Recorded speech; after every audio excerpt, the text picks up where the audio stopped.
This is QTV News and I am Jenna Bosonko. Thanks for joining us. First, the main local, business and international news headlines in local news. A QTV reporter is part of an undercover investigative journey to find out why GTSC buses have been blocked from transporting passengers into Senegal. A youth-led organization leads the way by donating blood to the Serekunda General Hospital in Kanifing. The Gambia Bureau of Statistics briefs the media on the latest report, GDP expenditure and consumer price index data. In business news, we hear how drone might bring businesses opportunities in Rwanda. In international news, a day after QTV carried a report about the alarming increase in piracy in the Gulf of Guinea, a German ship is attacked along the West African coast. And Africa confirms its first case of coronavirus. Those are our top stories, and now the news in detail. Stay with us.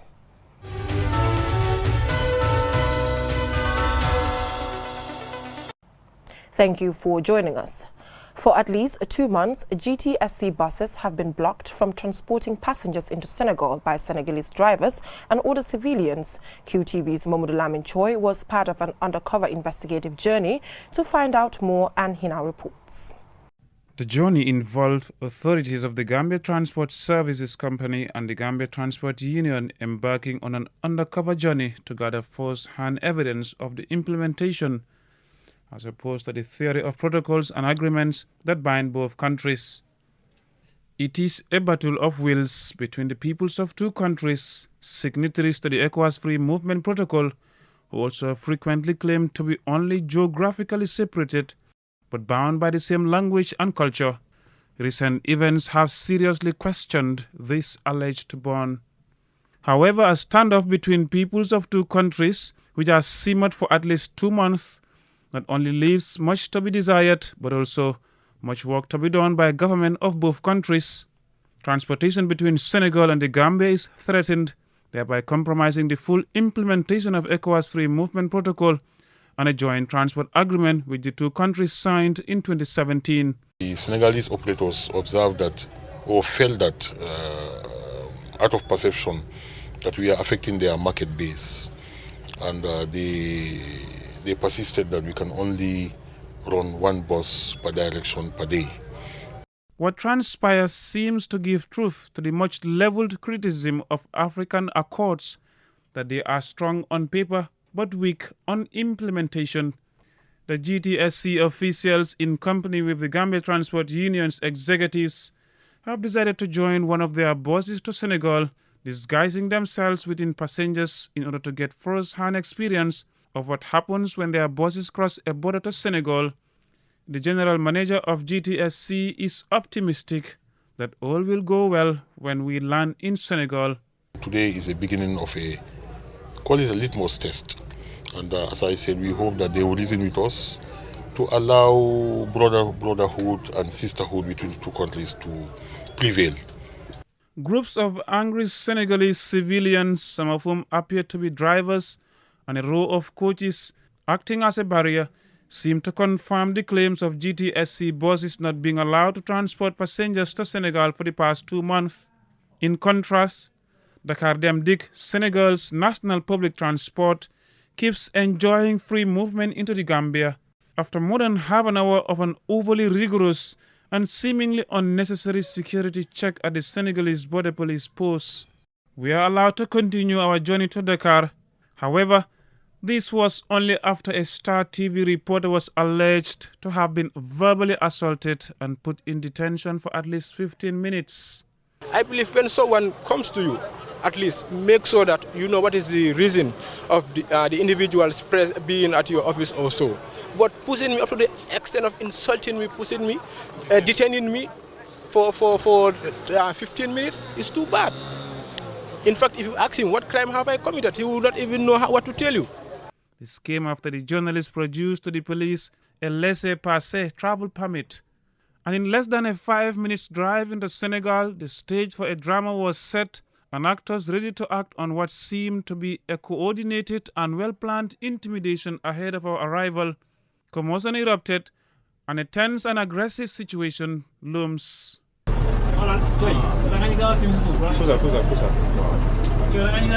There is chaos and fear amongst us as the angry Senegalese citizens strike our boss while others threaten to set it ablaze. So, it is a return to the Gambia to escape conflict. Everyone on this journey is shocked and disappointed. Sidi Kanye, GTSC's general manager, promises to solve the problem through diplomatic channels. Oh, revenge is not a sweet word. It doesn't pay dividend. Let's allow the authorities to explore all the channels now with due respect to them. And we don't hope that all those channels will fail. But God forbid if that fails, other options may be considered. But we don't hope that that will fail. I'm still very optimistic. President of the Gambia Transport Union fumes and gives his reaction to the shocking scenes that transpired. We are going back our country, we sit as a family, but my level is, as far as my organization is concerned, we are going to revenge. That's all. Vice versa. No, very soon. The solution. Yeah, because we do use all the parliament channels. Last week, Tuesday, we are here. We don't see them. We don't see them. We came here with all the stakeholders. We don't see them. Since January up to date, we are trying to engage in them. We call them. We discuss with them. Even the PSM of Transport, Sanyang, I call him speaking more than 30 minutes, but nothing came out of it. So for that being the case, Senegalese don't respect Gambia, that's all. According to the ECOWAS Free Movement Protocol and the Joint Transport Agreement between Gambia and Senegal, vehicles entering both countries are to be issued with the interstate transport permit to load and offload passengers. However, if both countries live up to the true meaning of the signed transport agreement, which states the Gambia Transport Services Company, Dakar Dem Dik, and other Gambian and Senegalese vehicles with the same capacity are exempted from such permit, end quote. In accordance with what the agreement calls the principle of reciprocity and equal treatment, operators on both sides should be able to run transport businesses peacefully. Mohamed Lamin Choi for QTV News. Saving lives through blood donation, Banjul Youths in a Community Service Leadership Excellence Opportunity Club, a youth-led organization, donates blood to the Serekunda General Hospital in Kanifing. As Alusisi reports, the donation is inspired by the continuous appeal for blood by patients. Blood donation is a voluntary procedure that can help save the lives of others.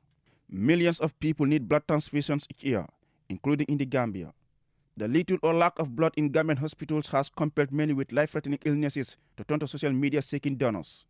Therefore, this voluntary blood donation by the organization's members is expected to help address the blood shortage at the hospital. The club was formed in 2017 by young volunteers to give back to the community.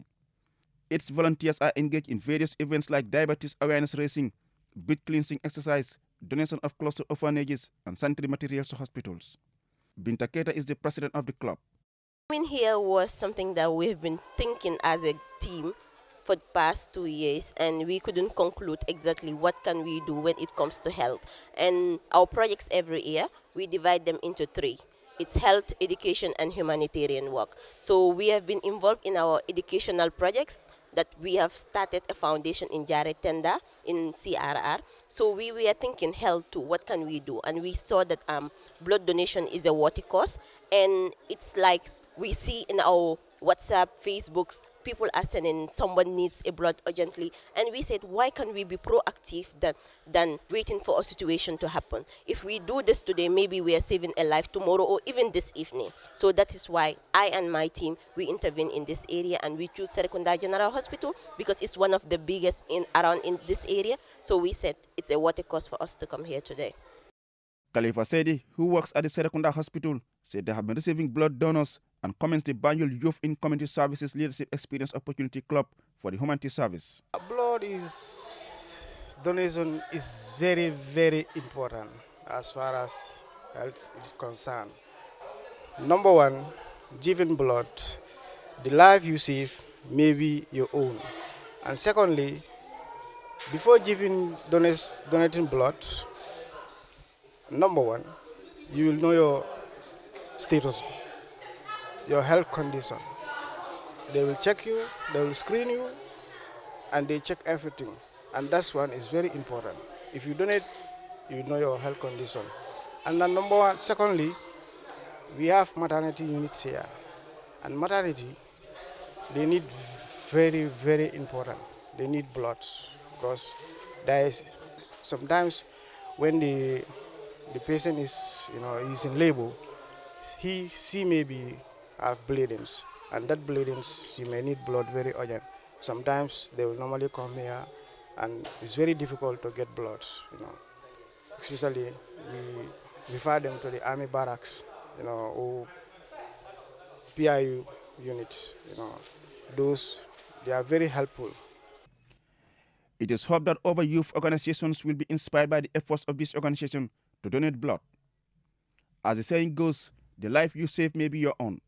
Reporting for QTV News, I am Aliou Cisse. The Gambia Bureau of Statistics on Saturday briefed the media on the latest report of the rebasing of the GDP expenditure and consumer price index. QTV's Ansumana Isunyasi attended the briefing and he now reports again.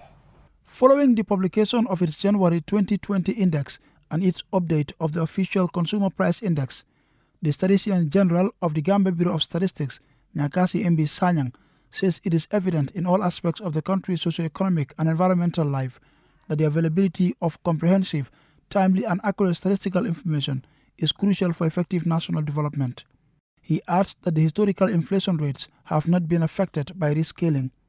From January 2019 to January 2020, the year-on-year all items consumer price index increased by 7.4%.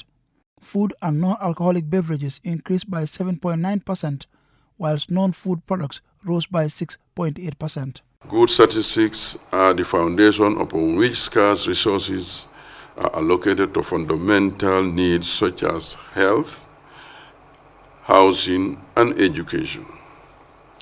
The provision of these statistics is based on the fundamental principles and international best practices that include the regular rebasing of both the GDP and the consumer price index.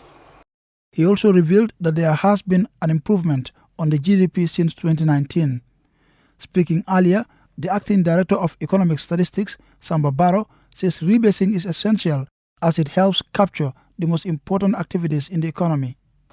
It measures movement of prices from one period to another compared to a base period. Our current base period is 2004. So the prices that we are currently compiling are compared to August 2004 prices of a fixed basket of goods. Consumer Price Index statistician Fatou Dabo says GBOS has made significant improvement in its drive to rebase the consumer price index. The weights have been changed from 2004 to 2015-2016, and then the basket also has been improved, and we have like 265 items from 207 items in the previous series. Again, the data collection also, there have been some improvements. That is like we are collecting using tablets, and we sync the data directly from the field into the office. The Economic Statistics Directorate of the Gambia Bureau of Statistics partnered with the International Monetary Fund, the World Bank and UNDP to rebase the gross domestic product by using production and expenditure approaches. Despite the achievements registered over the years, officials say the Bureau is still unable to carry out some of its research work due to financial challenges. Ansumana Isunyasi for QTV News. Latrikunda Sabaji Tailoring Association on Saturday embarked on a voluntary cleansing exercise at the Serekunda General Hospital in Kanifing. Aliou Cisse has the rest of that story. Founded in April 2016, the group, which has over 200 members, all of whom are tailors, said the voluntary exercise is a way of giving back to the society. Speaking in Wolof, Mamadou Salou Diallo, the group's president, said the association deems it fitting to clean the hospital to provide a clean environment for the sick. A clean environment, he says, is critical for a healthy population. According to Diallo, the body has also been helping to build the skills of unemployed young Gambians in tailoring and giving support to mosques as well. The Serekunda Hospital is one of the leading public hospitals in the country. Yafai Bajan, a nurse at the hospital, praises the group for the foresight to embark on such voluntary work. We really appreciate their presence here today, and they are welcome to Kanifing General Hospital. We can't do it alone. These are the type of people we need to support us when it comes to cleanliness. There is no way we can live a healthy life without a clean environment. So we really appreciate their presence here today. On behalf of the hospital management, I once again thank them for their comment. We really appreciate their presence here. The association promises to continue to ensure a conducive environment for the patients, escorts, and medical personnel. They also appeal for support from the government to empower skillful Gambians. Reporting for QTV News, I am Aliou Cisse. The National Council for Law Reporting on Friday organized an official launching of the Gambia Supreme Court Law Reports 2010-2012 and the Gambia Law Reports 1994 reprints at a local hotel in Bakau. Amadou Ba has the rest of that. The National Council for Law Reporting has the exclusive mandate to prepare and publish the Gambia's law reports. To do this, it collects judgments, rulings and opinions of the Supreme Court. Justice Awaba, chairperson of the National Council for Law Reporting, explains the significant role of the Council in the development of the country's legal jurisprudence and its challenges. Let me hasten to add, though, that in this jurisdiction, readily and easy access to judicial decisions in the absence of law reports is a big challenge to all, except for the relevant litigants, if I may say so. Our problem is that of information scarcity, in that the judicial decisions are not readily available, either in the form of court copies or as law reports. Cherno Marina, the Solicitor General, speaking on behalf of the Attorney General and Minister of Justice, says the ministry is aware of the Council's challenges and is making huge steps to ensure that the Council is fully resourced to effectively undertake its mandate. He encourages Gambian legal authors to continue writing books for the benefit of academia. It's quite a sad state of affairs that our law students who go through 5 years of legal education have to rely almost exclusively on textbooks authored by foreign authors, relying on statutes, relying on precedents which are foreign to our jurisdiction. And on that note, I want to really challenge and respectfully appeal to the senior members of the bar to really try and put their work in writing. His Excellency Attila Laios, the European Union's ambassador to the Gambia, says since the Gambia's democratic transition, the EU has provided significant amounts of budgetary support to the justice sector. Budget support to be dispersed this year will support the constitutional review with a focus on the revision of the electoral lists in time for the referendum on the new constitution. A new service tender will be launched soon to hire new long-term experts to continue supporting democratic reforms from 2021 onwards. In his launching statement, Surahata B.S. Jane, a senior lawyer, thanked all contributors to the report for their achievement and explains the importance of the accomplishment. Many aspects of law, criminal as well as civil, have been dealt with in these pages. They should be helpful not only to judges and lawyers, but I dare say to historians, politicians, business people, accountants, bankers, and other professionals. As invitation for pledges opened, Mr. Jane pledged 10 copies of each report to be given to the 7 most junior lawyers and donated $50,000 to the National Council for Law Reporting. He also recommends that the Gambia Bar Association, Law Faculty of the University of the Gambia, and law schools should come together and organize quarterly reviews to complement the NCLR's mandate. Other speakers include Honorable Justice Jibril B. Semega Jane, Judge of the Supreme Court, representing the Chief Justice Honorable Hassan B. Jallo, and Dr. Carroll. The Supreme Court Law Reports 2010-2012 and the Gambia Law Reports 1994 reprint are now available on sale for $2,000 and $1,500 respectively. For QTV News, I am Amadou Oba. We will go for a short commercial break, and when we come back in business news, we hear how Rwanda is experimenting with using drones to make commercial deliveries. And in international news, one day after we carried out a report on the alarming rise in piracy close to our territorial water, a German container ship is attacked off the West African coast. Join us after the break for these stories and more. It is the new era in broadcasting. We showed it to you with our continuously improving content, with thousands of viewers around the world. Now, how do you take advantage of our existing and constantly increasing viewership? Advertise with QTV and reach a large audience.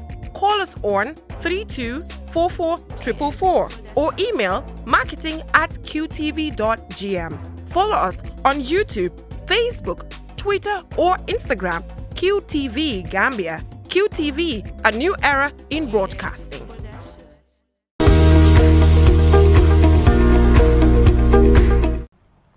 Welcome back from that short commercial break. If you're just tuning in, this is QTV News. Drone doing business in Rwanda. This week, 10 teams of drone pilots gathered along Rwanda's Lake Kivu to compete for a government contract. Rwanda has already started using drones to deliver drugs to hospitals and clinics in remote areas. Now, however, with the knowledge that many citizens live miles from the nearest tarmac road, remote control aircrafts are being looked at to play a key role in meeting future supply challenges. Among the teams gathered, none were from Rwanda, even though the government sees this as a priority and is looking forward when Rwandans can take part. The winners of this competition gets to sign a contract to deliver supplies around Lake Kivu.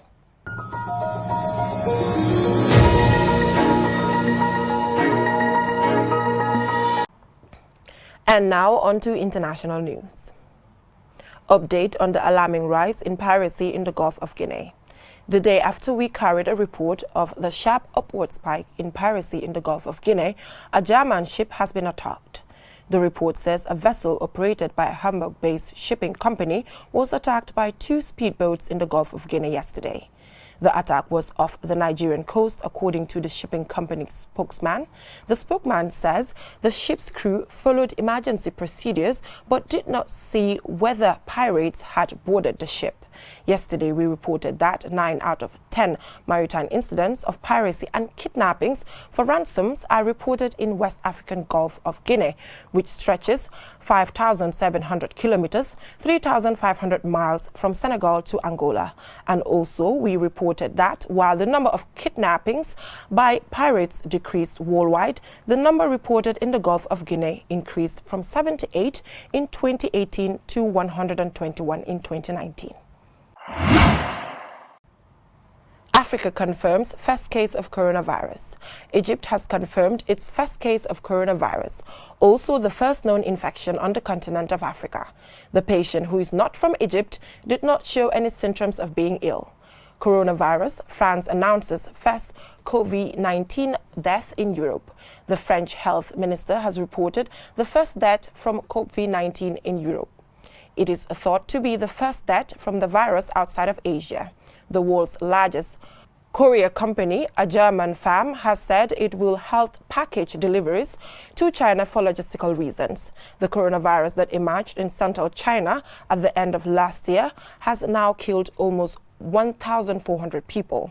The news of the one case in Egypt came a day after the WHO issued a list of African countries it said were almost at risk. Ironically, Egypt was not among the countries named. They are Algeria, Angola, Ivory Coast, the DRC, Ethiopia, Ghana, Kenya, Nigeria, South Africa, Tanzania, Uganda, and Zambia. Before we end this news bulletin, let's take a look at our main headlines.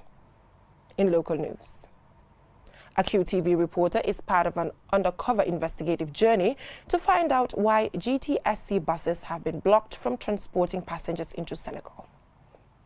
A youth-led organization leads the way by donating blood to the Serekunda General Hospital in Kanifing. The Gambia Bureau of Statistics briefs the media on the latest report, GDP expenditure and consumer price index data. In business news, we hear how drone might bring business opportunities in Rwanda.